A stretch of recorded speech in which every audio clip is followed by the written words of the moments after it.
the Prime Cabinet Secretary, my able ICT PS, Engineer John Tanui, ably assisted by my communication PS, Professor Kisiangani,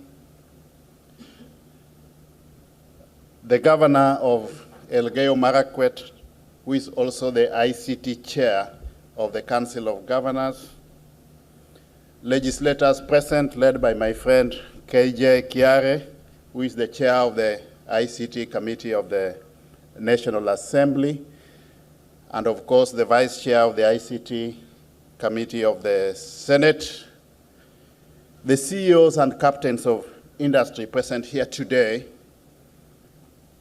distinguished guests, ladies and gentlemen, good morning. Morning again.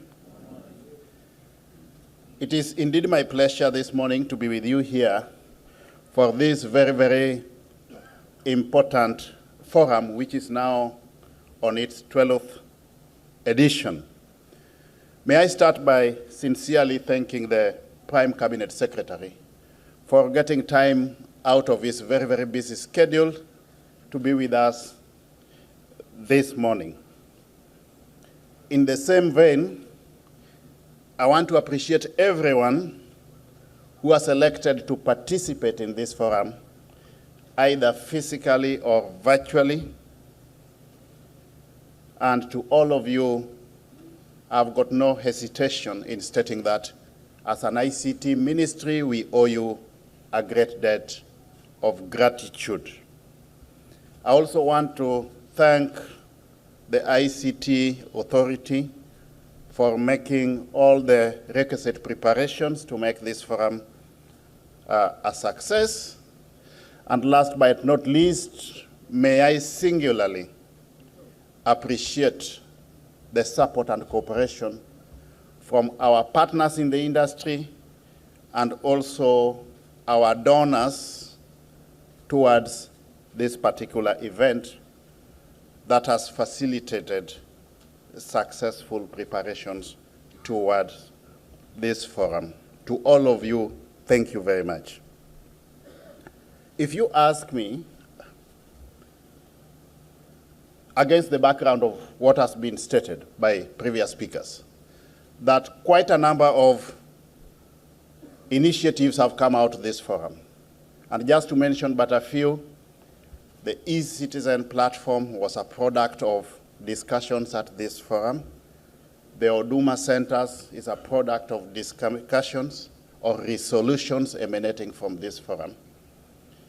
So we can confidently state, ladies and gentlemen, that this forum is not just a learning platform, but also a thought leadership forum that informs everything that we are doing as an ICT sector in this country. I verily believe, ladies and gentlemen, that with concerted efforts from all the players, we can, in the not too distant future, perhaps within the next 3 years, we can be talking about an African-connected summit here in Kenya.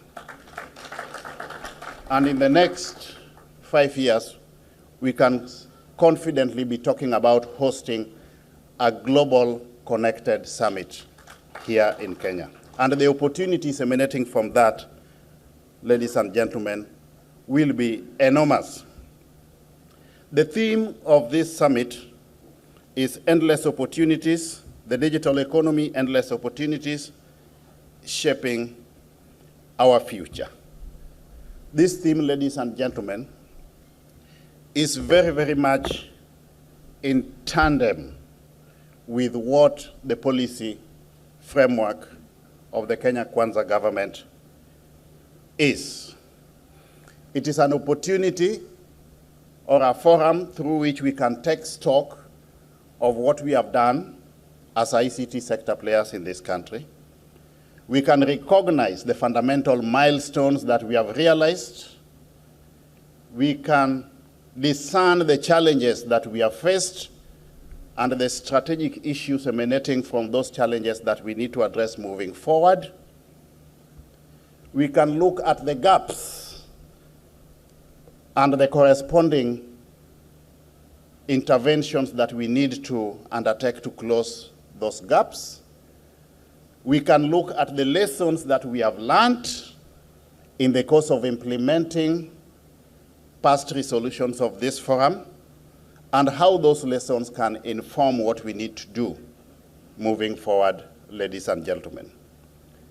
It is also a forum that can enable us to contextualize our operational environment to be able to discern what we need to do, informed by the policy frameworks that exist, political factors, economic factors, social, technological, environmental, and even legal factors in our operational environment, ladies and gentlemen. Based on or informed by that contextual analysis, we should therefore be able, as an ICT fraternity or family, to determine our critical success factors moving forward that should then inform our areas of focus.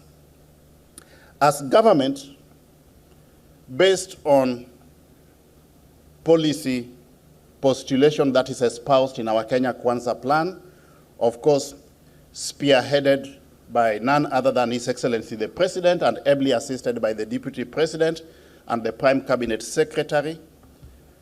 In their wisdom, they determined that ICT was going to be a standalone thematic area in our Kenya Kwanza plan. The digital superhighway, ladies and gentlemen, was deemed as a key result area in our plan because ICT is not just an enabler to everything that we are going to do, but it is also a critical success factor moving forward, and perhaps the only means through which we can re-engineer our processes across the board moving forward. And in this regard, ladies and gentlemen, as government, we have already embarked on the process of rolling out 100,000 kilometers of fiber optic cable. We are currently at the threshold of 25,000 kilometers of fiber, and we believe that over the next 5 years we shall have attained the envisaged 100,000 kilometers. Between now and June, we have already put in place all the necessary mechanisms to ensure that we do an additional 5,000 kilometers of fiber. As part of the ICT infrastructure that we need to introduce based on our Kenya Kwanza digital superhighway, we are also going ahead to establish and operationalize a minimum of 25,000 free Wi-Fi hotspots, spread evenly all over the country. We have embarked on this process, ladies and gentlemen, by targeting those segments of the society that may not be connected at the moment, but are involved in integral economic activities at the bottom of the economic pyramid. And in this regard, this process has been rolled out targeting markets and also targeting bus terminals where our youth are domiciled so that they can get involved in gainful economic activity. Within the markets, we are targeting the itinerary traders so that they can leverage on technology for purposes of e-commerce.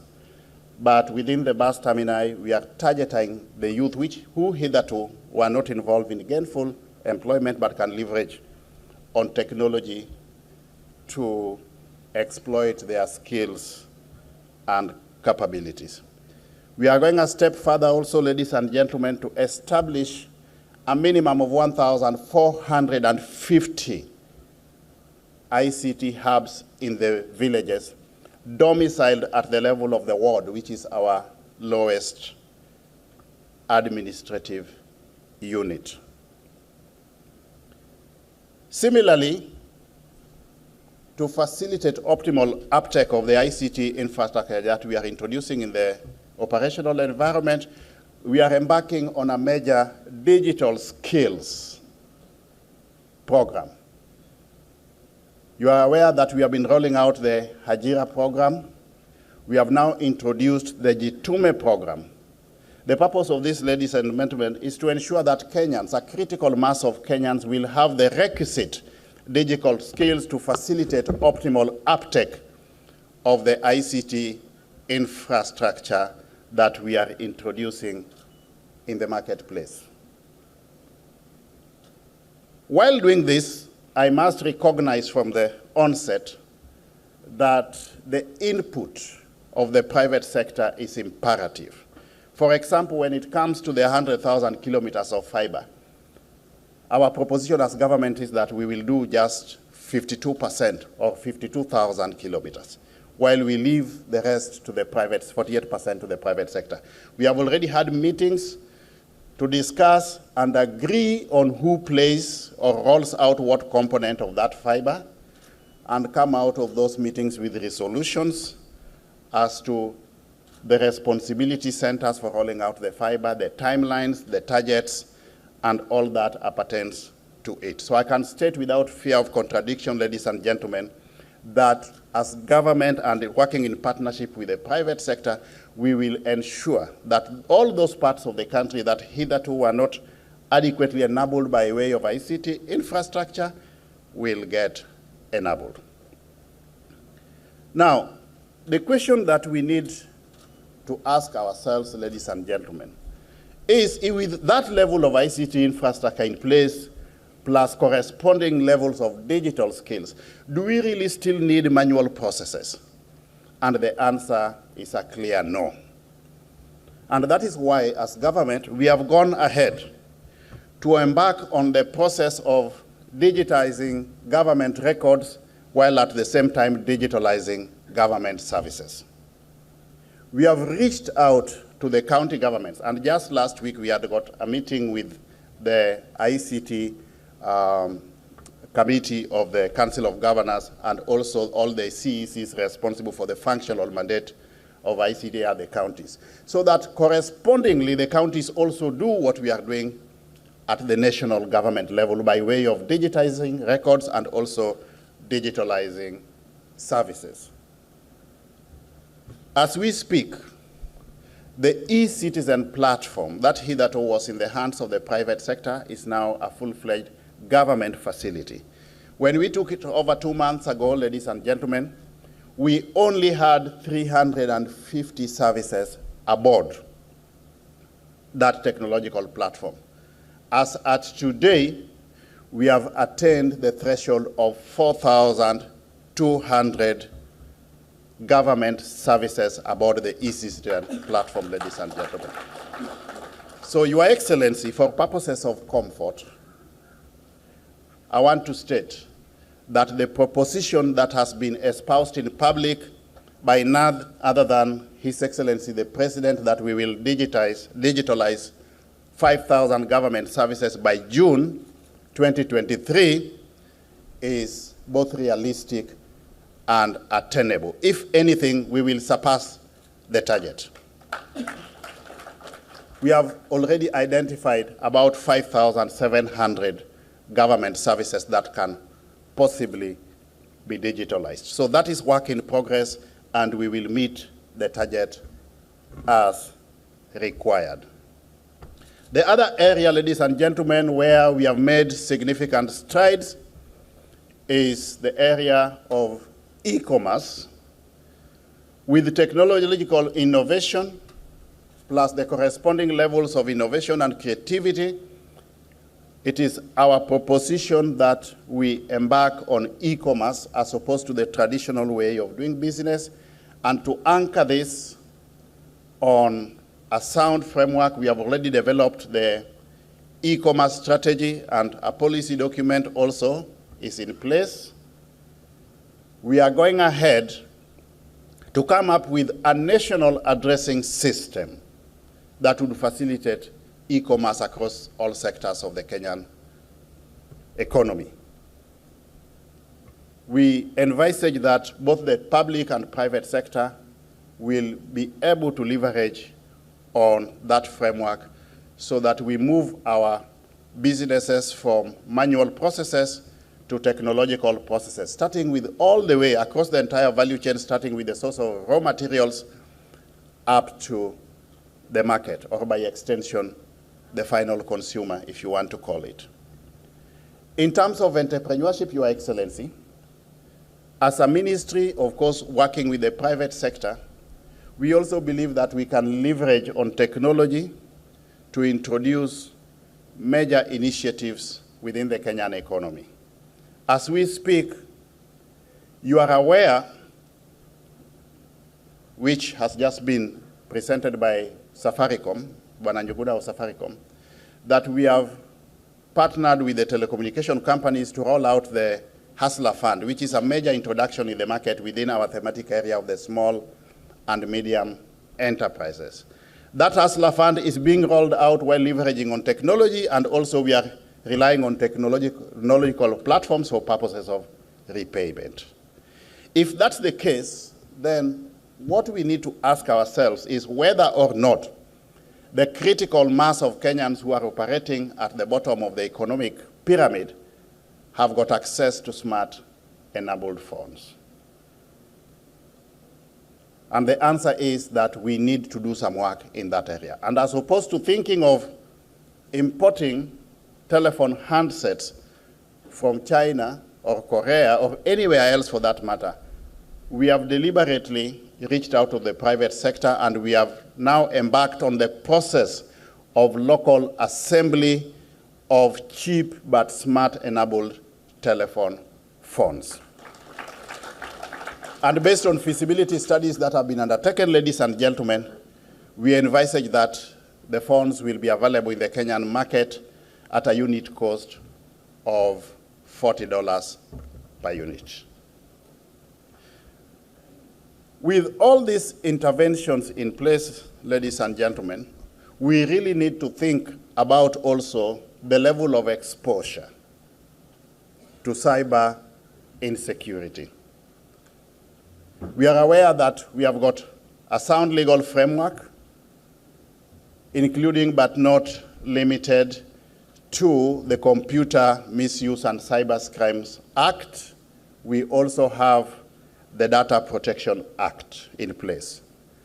We have gone ahead as ministry to operationalize the Office of the Data Commissioner to help us come up with an elaborate mitigation framework that would ensure that as we digitize our records and digitalize our services, we are not exposed from a cybercrime perspective. And across the entire government, we have also put in place a team, a standalone team constituted or informed by relevant facets of government that on a continuous basis is monitoring the trends of exposure or computer crimes globally, and also ensuring that we put in place elaborate mitigation measures moving forward. Ladies and gentlemen, we are aware that all that we need to do must be anchored on a sound legal policy and regulatory framework. And that is why, as a ministry, we remain ready and available to always consult with you people as integral stakeholders within the ICT industry so that we can come up with propositions, policy propositions, legal propositions that will ensure that everything that we do is anchored on a sound policy, legal, and regulatory framework. And of course, also informed by global best practices so that we are in tandem with best practices elsewhere. The comfort I want to give you is that our doors are open. We will always be ready to undertake such stakeholder fora so that we come up with policy propositions, relevant policy propositions moving forward, depending on unfolding events from time to time. May I reiterate once more, Your Excellency, that as government, there's just that much that we can do. But we recognize that we must partner with the private sector to realize the goals and objectives that we want to pursue. And therefore, the critical, single most important success factor moving forward is synergy, effective alignment at all levels, and of course, strategic alliances and partnerships moving forward. So we will work with you as sector players in everything that we want to do moving forward, ladies and gentlemen. May I also mention, for purposes of information, that next year we have managed to attain the rights through the Konza Technopolis to host a global ICT conference. It is we are confident that we can, in the not too distant future, as I mentioned earlier, we have the capacity to host an African Connected Summit and a global connected summit. Otherwise, we verily believe that working in partnership with you people, we are able to position Kenya effectively as the ICT hub of Africa so that we realize our vision of an empowered and digitalized Kenyan society, so that by extension we position our beloved country effectively in the global marketplace by way of both comparative and competitive advantage. With those many remarks, ladies and gentlemen, may I now have the distinguished honor and privilege to invite the Prime Cabinet Secretary, His Excellency Wycliffe Musalia Mudavadi, to give his address and declare this summit officially open. Let's all be upstanding. Thank you very much. Thank you.